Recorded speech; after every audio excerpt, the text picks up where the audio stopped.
Charlotte Greenwood Show. And here's our star, that lovable lady of stage, screen, and radio, Charlotte Greenwood.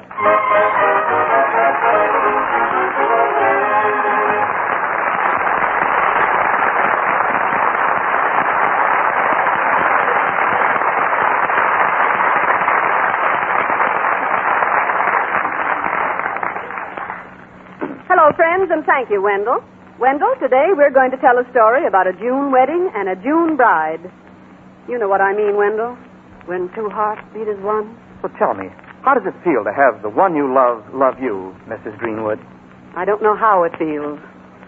And it isn't Mrs. Greenwood, it's Miss Greenwood. Oh, I'm sorry. You're sorry.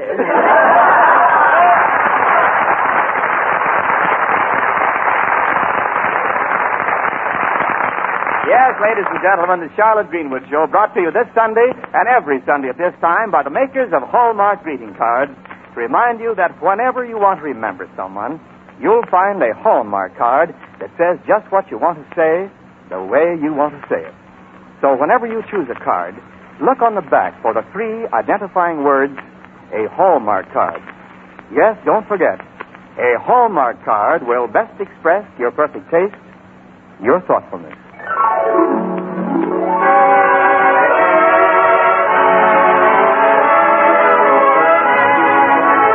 And now to the Barton home, where Charlotte has been having what you might call an elevating experience, raising the 3 Barton youngsters and raising the money to raise them.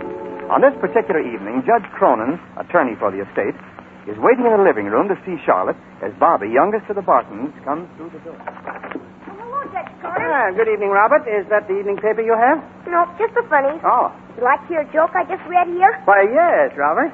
Why is it lucky to have a friend on the football team? Well, why is it lucky to have a friend on the football team? Because he can give you a pass on the 10-yard line. Get it? Oh, I'll give you a pass on the... Oh, yes, a pass. Oh, you mean a free ticket? Oh, that's very clever, Robert. Very good. Good evening, Miss Greenwood. Oh, Judge, this is a very pleasant surprise. You're dropping in? Well, thank you. I don't know a better place to drop in. After all, one is known by the company one keeps. Charlotte, did you ever keep company? Yes, Robert, from the size of their bills, the gas company. Oh, Miss Greenwood. What the judge means, Robert, is that one benefits by association with one's betters. Good overcomes evil. How do you mean that, Charlotte? Well, once there was a man named Androcles, and this Androcles and a wild lion lay down together. I bet the lion was the only one that got up. No, Robert, they both got up because Androcles was so good he made the lion better. Yes, my boy, and that happened 1,000 years ago. Oh, Judge, what a memory you have. Thank you. I read that in a book. Oh, a book, that reminds me. Robert, will you run out and get my briefcase? I left it in the hall. Sure, Judge. Thank you very much. Miss Greenwood, I have a book that will actually reduce your work 1/2. Oh, that's wonderful. I'll take 2 copies. 2? Oh, yes, I see. Well, really, I'm sure you'll find this book most valuable. It tells you how to systematize your budget. Yes, I know. One of those systems where you worry about the money before you spend it instead of afterwards. Well, yes. You realize, don't you, that you do save money by balancing a budget? Of course, by the time you balance your budget, it's too late to go anyplace.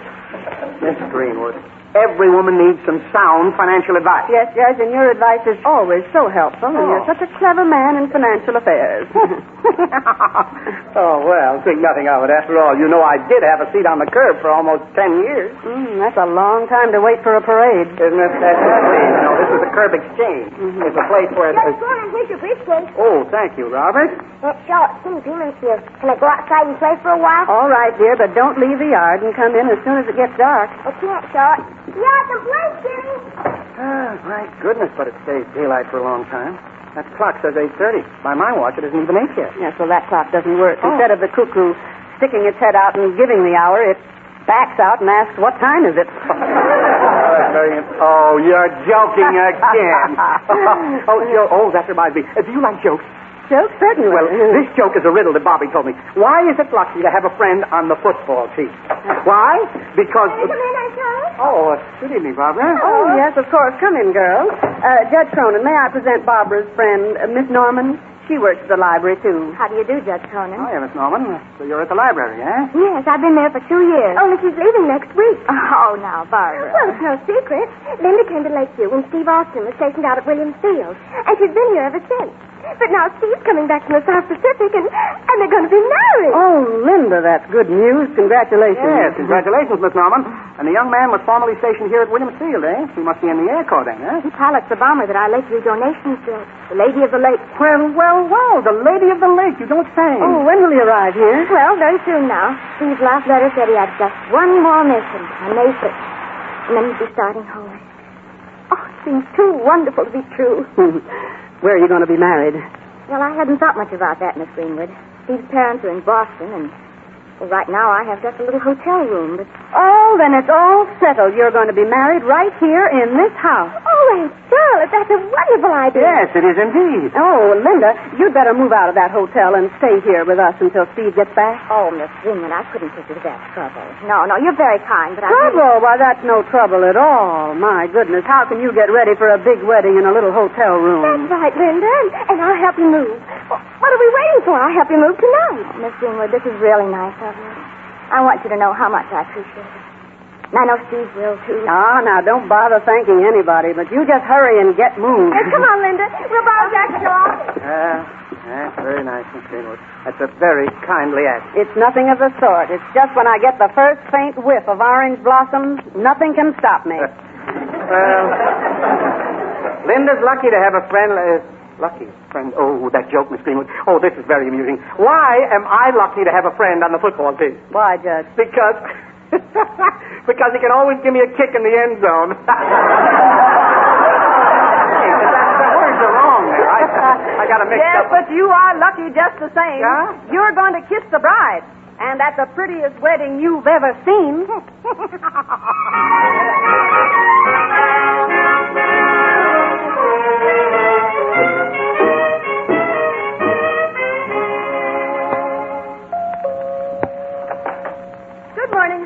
Hi, Miss Greenwood. Is Jack ready yet, huh? Is he, huh? I'm going to help him find a job. Yes, I know. Come on in. Jack will be downstairs in just a moment. Okay. Say, Miss Greenwood, I hear you have a house guest, huh? Mm-hmm. Linda Norman. Mm-hmm. Is she pretty, huh? Is he, huh? Well, Howard, when Linda gets on a streetcar, the advertising cards are a total loss. Well, Barbara said she's going to be married here. That's right. We're planning it for next week. Oh, gee. A June wedding. Mm-hmm. That's sure romantical, ain't it, huh? I guess marriage is pretty wonderful, all right. But, you know, once I made up my mind not to be married till I was 35. Mm-hmm. You know, once I made up my mind not to be 35 until I was married. Yeah. I mean, a man ought to have a chance to live life. Mm-hmm. Of course, personally, I'm already pretty sophisticated. Yes, I know you are, Howard. Mm-hmm. You have what we call savoir-faire. Have I? Mm-hmm. Huh? Oh, yeah, I guess I kind of have, because the other night, Miss Greenwood, I was calling on Gertrude Gleason, and we was all alone in the room, and all of a sudden, the lights went out. Oh, the two of you were there in the dark? Yeah. I sure showed her I knew my stuff. What did you do? Went down in the basement and put in a new fuse. Oh, Howard, what a Romeo. Oh, excuse me. Uh-huh. Good morning, Mr. Anderson. Hi, Charlotte. Hiya, Mr. Anderson. Oh, Howard. Say, how'd you like the new feature we started in the Dispatch this morning? Well, you know, to tell you the truth, I didn't have a chance to read the paper this morning. You see, I've been so busy getting ready for the wedding. Trying to get a caterer and a decorator. Oh, and you read it, didn't you, Howard? No, I just thought it funny. Oh, hello, everybody. Oh, hi, Jack. Oh, say, Jack, how did you like the new feature in the Dispatch this morning? Oh, I didn't see it. I just read the help wanted ad. Come on, Howard, let's get going. Goodbye, Aunt Charlotte, Mr. Anderson. Bye. Oh, that's fine. You start a new feature and nobody sees it. Well, what is the feature? A serial story. It's called The Private Life of a General. Oh, Well, doesn't it sound interesting? not as interesting as the general life of a private. Now, what can those children have forgotten this time? Yes? I am Sasha. Sasha? Yes. Oh, yes, the decorator. Oh, come in, Sasha. This is Mr. Anderson, managing editor of the Dispatch. Hi, Mr. Sasha. I am wonderful. But say, it seems to me I've seen your face before, but I can't quite place it. I cannot place your face neither. I would not know where to put it. Yeah, it's funny. Huh? But you see, I really didn't expect you, Mr. Sasha. Over the phone, your office told me that you were so busy. Ah, yes, I am very busy. Of lately, I have been burning the camel on both ends. Camel? Of course. But let us get on to glass tag. What is the problem? Oh, it's not a problem. This is a pleasure. We're going to have a wedding. A wedding. That is wonderful. That is beautiful. Congratulations, Miss Greenwood. And to you, Mr. Anderson. No, wait. I'm not marrying her. What? Anderson, you are a cat. Oh, you don't understand, Mr. Sasha. It's two other people who are getting married. In that case, Anderson, you can apologize. I will not call you a cat again until I know you better.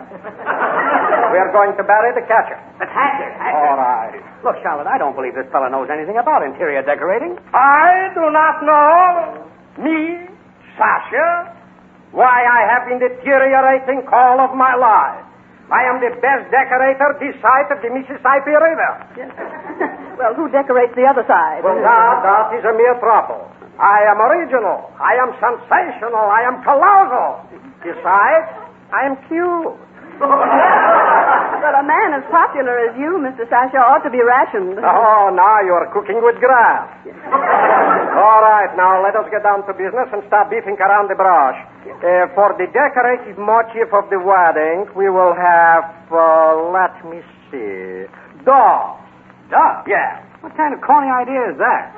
I just as leave have ducks. Dogs? Why dogs? Well, there's more meat on them. Now, if you want something really classy, bluebird. Yeah. We will have dogs. Yes, that is it. A beautiful bevy of dazzling dogs against a background of. Pardon me, I think your needle's stuck. Well, I have it. Against a background of piquant pink. I like that. Piquant pink. And what is piquant pink? Yes, what is piquant pink? That is a pinkish pink. It is pinker than pink. It is the pinkest of pink. As a matter of fact, it is punk. Positively. Mr. Sasha, you see, I was planning to have the decorations light green. As you wish, Miss Greenwood. Whatever you want, I will leave entirely up to me. And tomorrow, when I come back with the color samples, I will return. Now, wait a minute. Charlotte, you better find out what this is going to cost you. Cost? Bah, cost. Stop making mountains out of manholes. Why, the cost? With me, money is no prospect. Either you like it, or I do not care. Good day, Miss Greenwood. And we'll have bluebird. We will have dogs. Well, we could have storks. But, Charlotte, the bluebird brings happiness. Yeah, and what does the stork bring? Income tax exemption. Income tax exemption. Goodbye.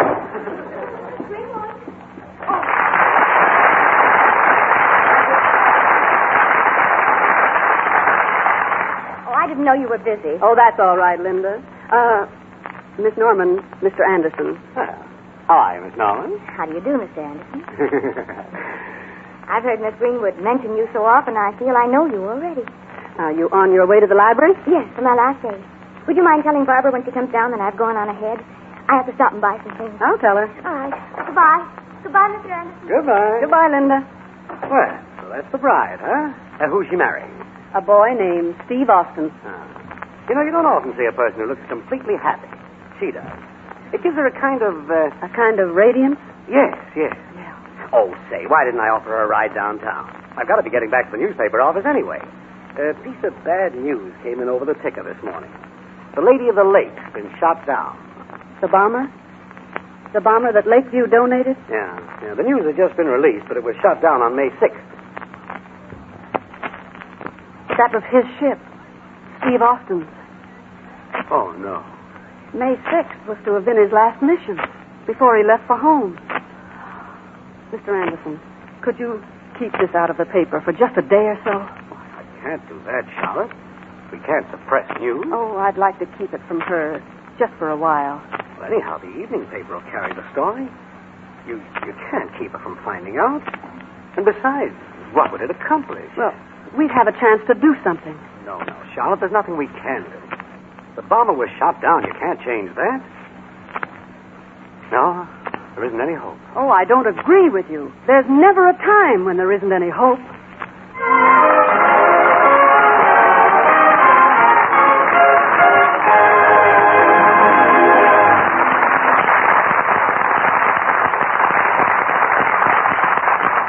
Today is the day that's dedicated to Dad. It's Father's Day.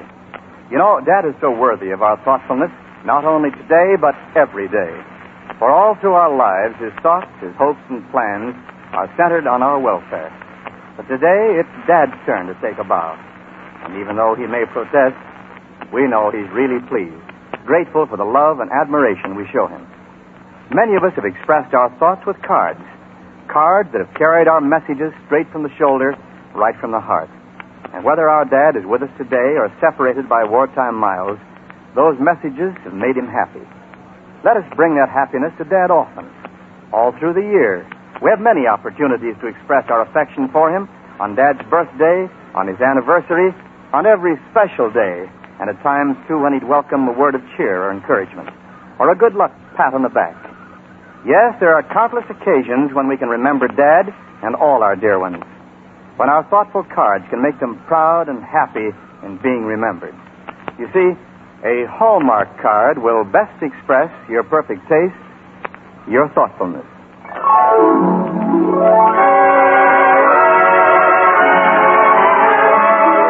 And so, back to our story.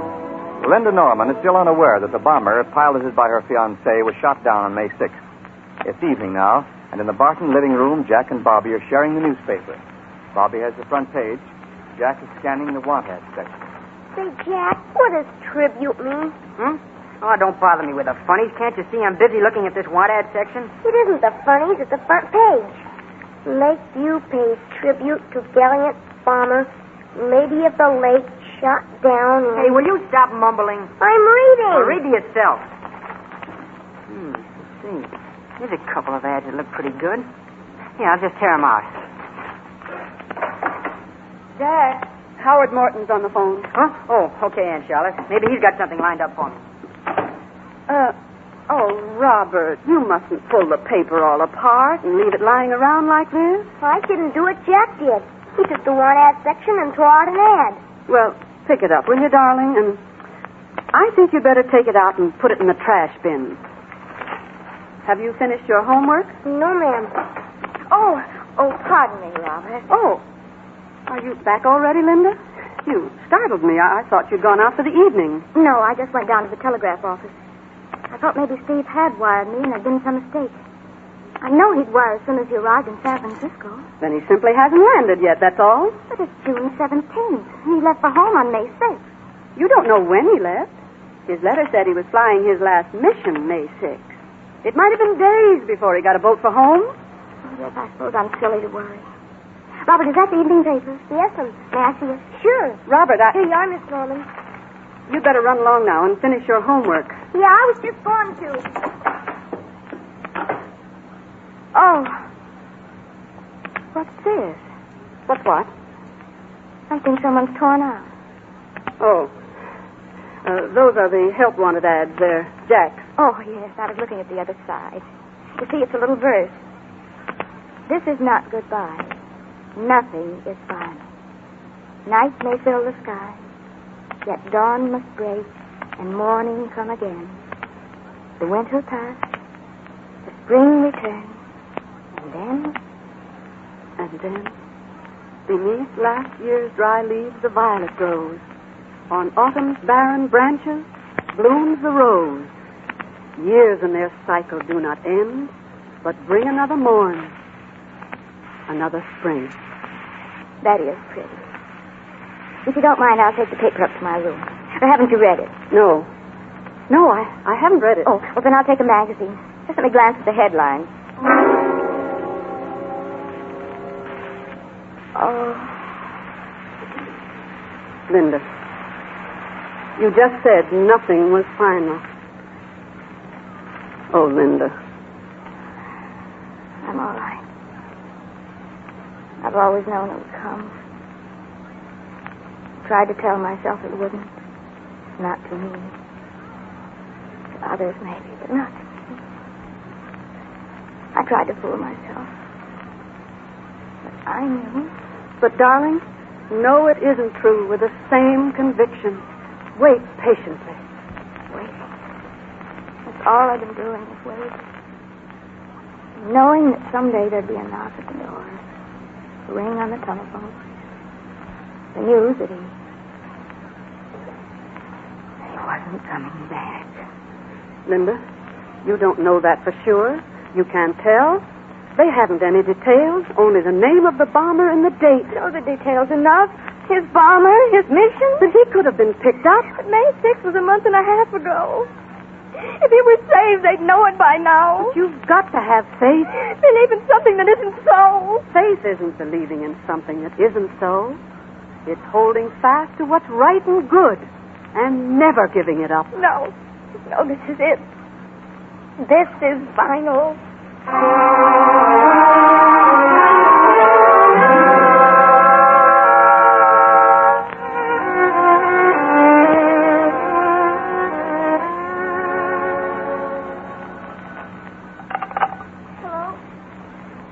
Barbara Barton.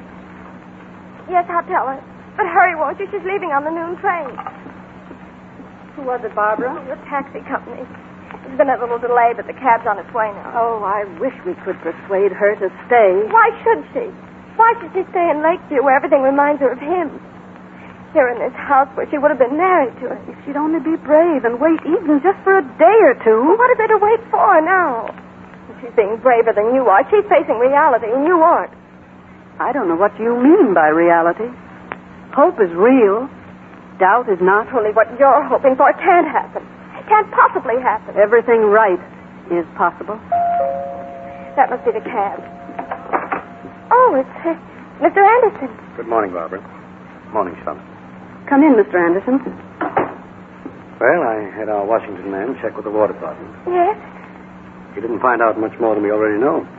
There were some men picked up. And Steve Austin? No. Oh. Here's the list. His name isn't on it. Let me see. And, Judge, he was the only one who wasn't rescued. The pilot, you know. Apparently he made sure the rest got out, and he didn't. I'll go upstairs and tell Linda the taxi's coming. Yeah. I guess that's the end of the story. Oh, but it isn't. I'm surer now than ever that he's all right. Charlotte, why do you keep clinging to a forlorn hope? There isn't even a hope anymore. His bomber was shot down on the day of his mission. There's the list of the rescued without his name. Yes, I know that. At the latest, he should have arrived in San Francisco several days ago, and he didn't. Every detail bears out the fact that he went down with the plane. Oh, no. Every detail bears out the fact that he wasn't even in the plane. Wasn't in it? No. I suspected that from the very first, that it was such a slim hope that I didn't even dare mention it. But now this list almost proves it. Charlotte, you can't know what you're talking about. Oh, why did that cab have to come here so soon? Good morning. They told me at the hotel that Linda Norman's here. I'm Steve Austin. Steve Austin? At last. But. Say, I hope I'm not throwing anybody a curve. Oh, of course not, son. I'm Miss Greenwood. And as a matter of fact, I expected you. I didn't know when you'd get here, but I expected you. Well, that's swell. You know, I phoned Linda's hotel long distance in San Francisco. They said she'd moved. Said they'd get in touch with her and tell her I was on my way. I barely had time to catch a plane, so I... Well, didn't the hotel get in touch? No, but we won't worry about that now. But look here. The newspapers have carried the story that the Lady of the Lake was shot down on May 6th. That was May 6th, our time, Mr. Anderson. But on the other side of the world, it was May 7th. That's right, May 7th. Just one day after I'd made my last flight. Oh. Yeah, she was a great old gal. Even when they finally got her, she let every man in the crew bail out before she gave up. Well, son, you'll never know how many people you've made happy. But, Charlotte, how did you happen to think about the difference in time between the South Pacific and here? What made you remember that they're one day ahead of us? Well, you see, Mr. Anderson, that's the result of a costly experience. Costly experience? When I went to Australia, we sailed across the international date line. One moment it was Sunday, and the next moment it was Monday. In 30 seconds, I became a whole day older. Now, that's something no lady would like. I see what you mean. Greenwood, is that the taxi man? No, lady, it's one perfectly good pilot. Linda. Steve. Oh, no. Oh, no, it can't be. But it is, darling. It sure is. Oh, gee, I guess I sort of gummed this whole thing up. I should have stayed on that long-distance calling. Oh, Steve. Oh, sweet. Oh, gee, it's sure wonderful being back. Oh, everything's wonderful. Well, what are you crying about now? You've got him, haven't you? I'm crying because I'm so happy. I cry when I'm happy, too. But, Miss Greenwood, why cry? Don't you think everybody ought to be married? Yes, everybody. That's what I'm crying about.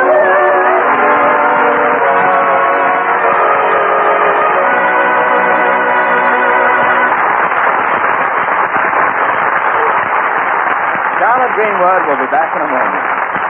Meanwhile, I want to remind you again, the next time you buy a card for any occasion, look on the back for the identifying words, a Hallmark card. Hallmark. A Hallmark card. Like sterling on silver, those three words are your assurance of finest quality. They tell your friends you cared enough to send the very best. Yes, a Hallmark card will best express your perfect taste, your thoughtfulness. And now, Charlotte Greenwood. Friends, today you and I share a great opportunity, that of supporting the 7th War Loan. It's not an easy nor a slight responsibility. The tasks imposed by war never are.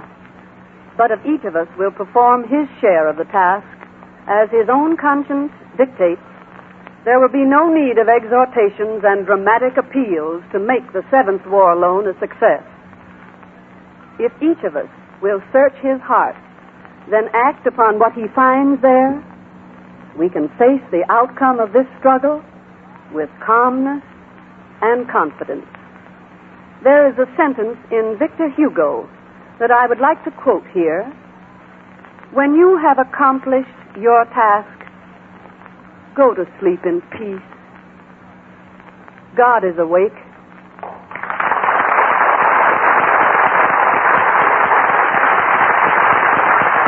And now, until next Sunday at the very same time, this is Charlotte Greenwood saying, so long, friends, until we meet again. So long, neighbor, till next Sunday, I'll just say, so long. So long. This is the American Broadcasting Company. It's 3 o'clock at KECA, Los Angeles. Transcribed.